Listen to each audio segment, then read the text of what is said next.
ngamping reca kayu jeneng gamping reca kayu opo bakal lanjut goleki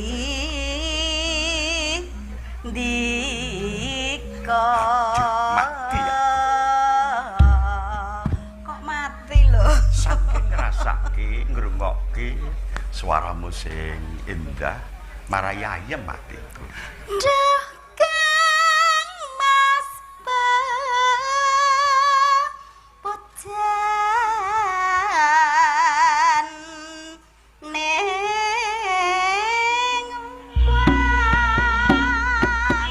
yen tresno bangsa Podo tresno nyekseni aja nungso misahake katresnan lan sliramu yayi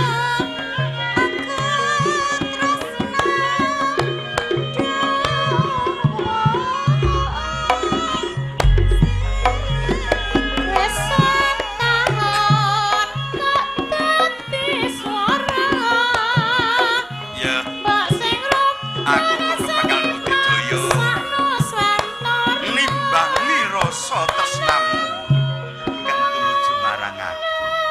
Menika saestu. Iya, aku arep mbudidaya sak bisa-bisa nimbangi katresnanmu Yayi. Cobi Kang Mas.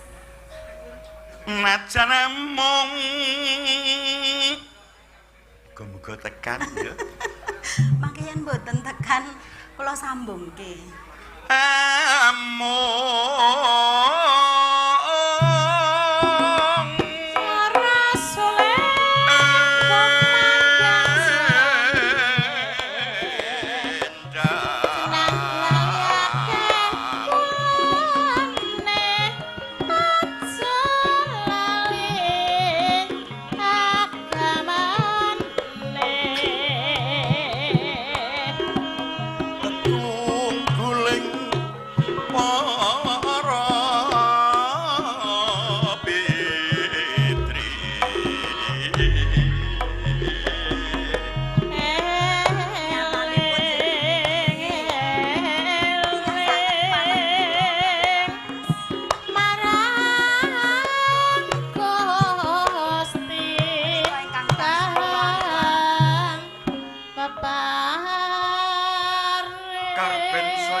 Karben saya tutup nggonku midhangetake swaramu mara gage bajut nawa ngayu siang pantara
kegayuan kula enggal-enggal kula pikantuk momongan insyaallah kok anggen insyaallah lho ya muga-muga bedhara ngijabahi lah kene mboten insyaallah marake ayem meyakinkan banget nggih to Pak mosok ya insyaallah mongko ya lanang arep wadon arep watone slamet nggih to sebab iku wijining katresnanku marang sliramu kakung putri ya kudu ditampa wanita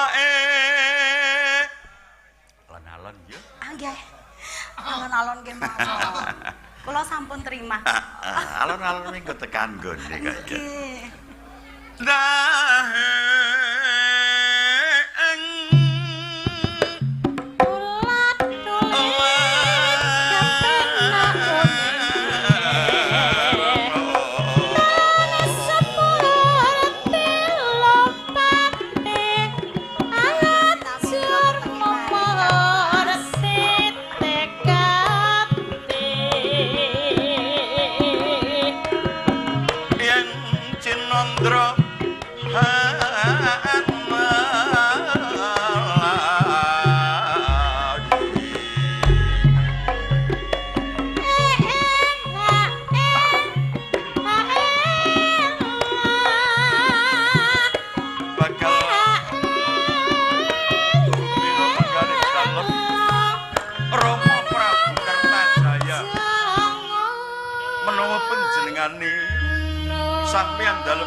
ngrasa rututé manten anyar kaya dene Panji Pengrawit karo Endang Patibrata.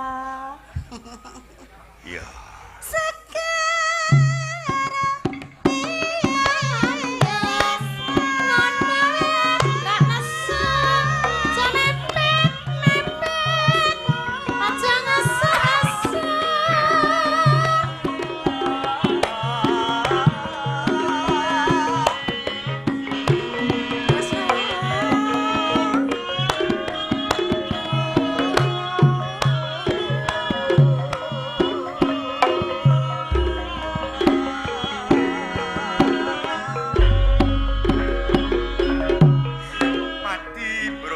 Garwanipun Kakang wong ayu mongkok marem penggalipun Kakang sak dupi wis midanget suaramu midanget nggonmu nyekar midanget aturmu wis mbok aturke marang pun Kakang nanging nyanyi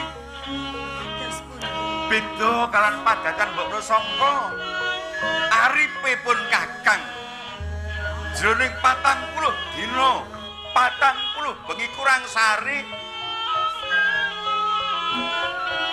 lungkerah badanipun Kakang Kang Mas upamana kalodhangan sedelo bae pun Kakang ngersake sari ora kudu manjening patunggon nanging waton caket marang Yayi Endang Patibrata cukup. Nanging Kang Mas, saenipun monggo kula dherekaken wonten patunggon menapa?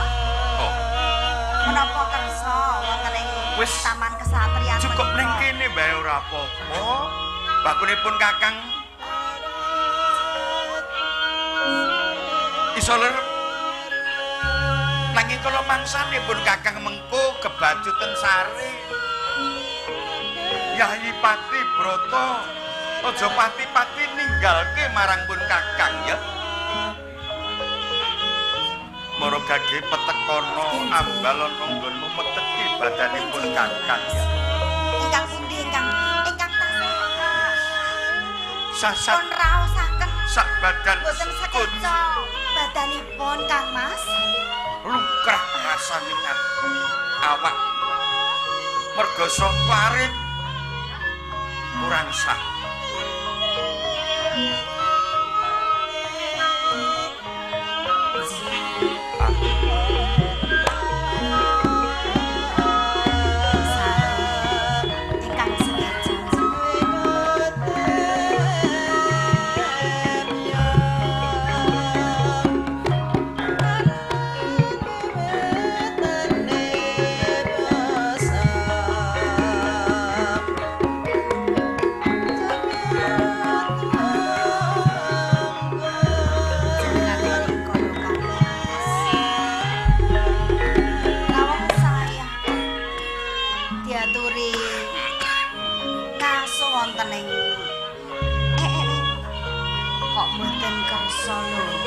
Malah kepengin namung wonten janipun sangat kula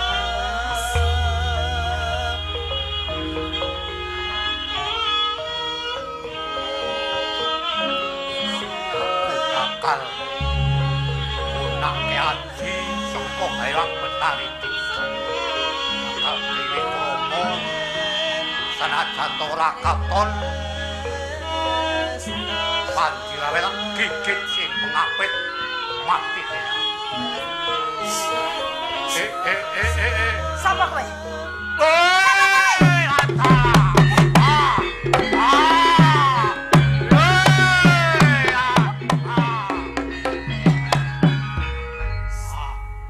Ayo, semingkir. Ora bisa. Kowe semingkira. Aku bakal mateni Panjirawet. Mengko dhisik pawongan. Teko-teko kondo menawa arep mateni Kang Mas Pangeran Panjirawet. Mongko Kang Mas Pangeran Panjirawet kuwi garwaku. Kepiye wae bakal tak ayomi. Oh. Kowe gelem semingkir apa ora? Nek ora gelem ya singkirke saka kene. Yen ngono, mati kowe. Woi, adalah dikit awet ya. Woi, woi, wah, wah, wah, wah, wah.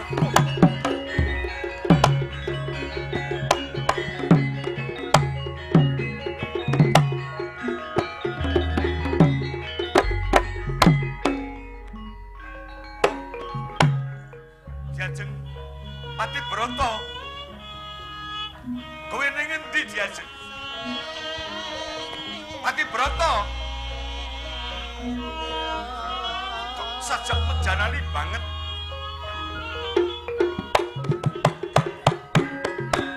Rai Kang Sowan.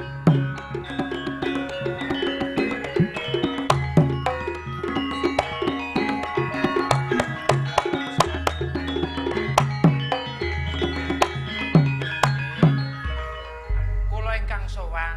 Sarwidi, Inggih Sarwidi. abdi dalem Ibu Ratu. Leres. Kowe ngerti garwaku? Walah babar blas kula nggih mboten pethuk sinten-sinten iki wau. Iki mentas wae lenggah karo aku.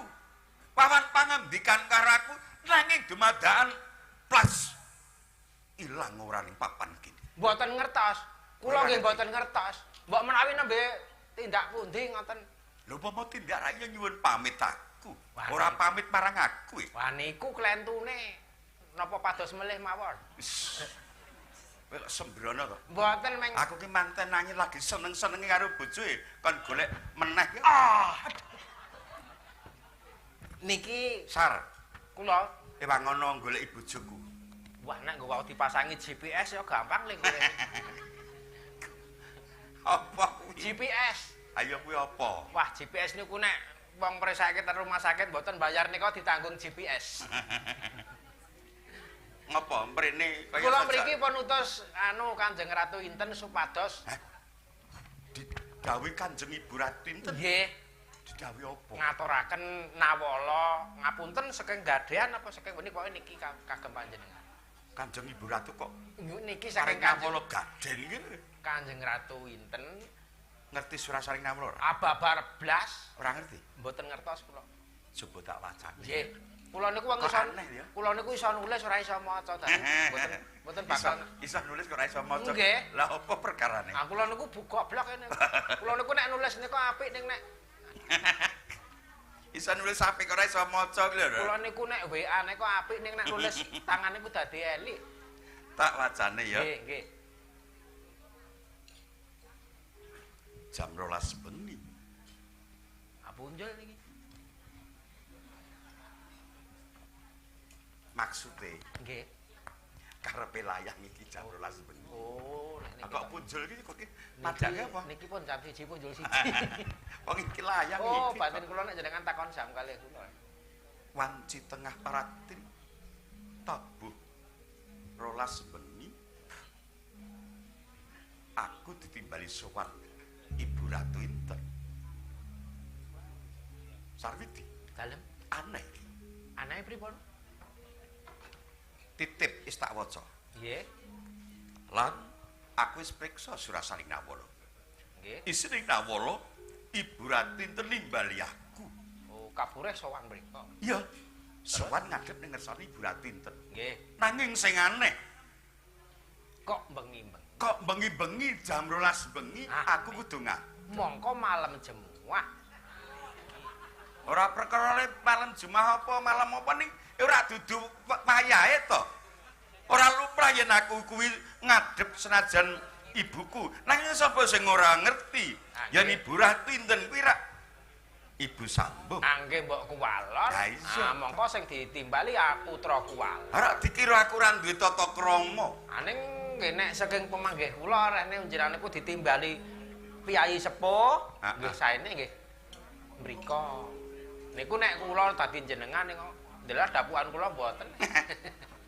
Apa manut penemu piye? Ah nggih mriko. Aku kudu ngadep. Nggih. Anggo nek eneng apa-apane. Angge mengke ditanggung piyambak-piyambak. Mengke Ya. kula derekke mriko. Upama aku ora ngadep ya wedi. Lah Nek nggih. apa duka dalem Kanjeng Ibu Ratu Inten. Nggih. Piye-piye kae ibuku? Monggo garwane Monggo, Rama Nek. Prabu sing ditresnani. Nganti duka malah repot. Wis sowan-sowan. Nggih, Dereke.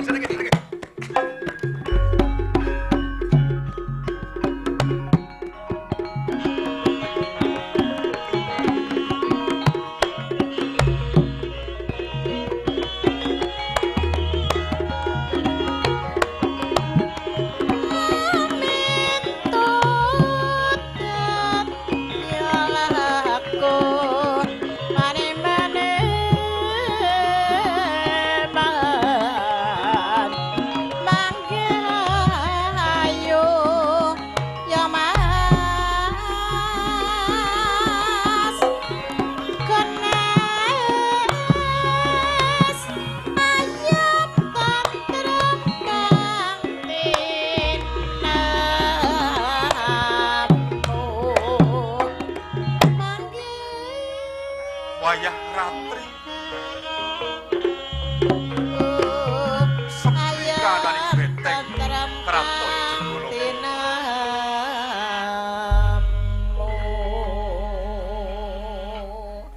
Ora sebaene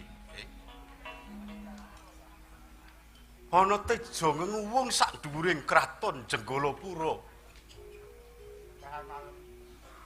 Apa iki ana gendeng cenengi bakal lumintiring pangwasa ing Jenggalapura. Mongko nek saka kersaku kang mestine jumeneng nglintir keprabonku ning Jenggalaputra ing antarane putraku Panji Bagus apa dene Panji Rawit. Ning aku kleru nggonku nemtokake kaya ngapa kahananing kawula ing Jenggalapura. Ya.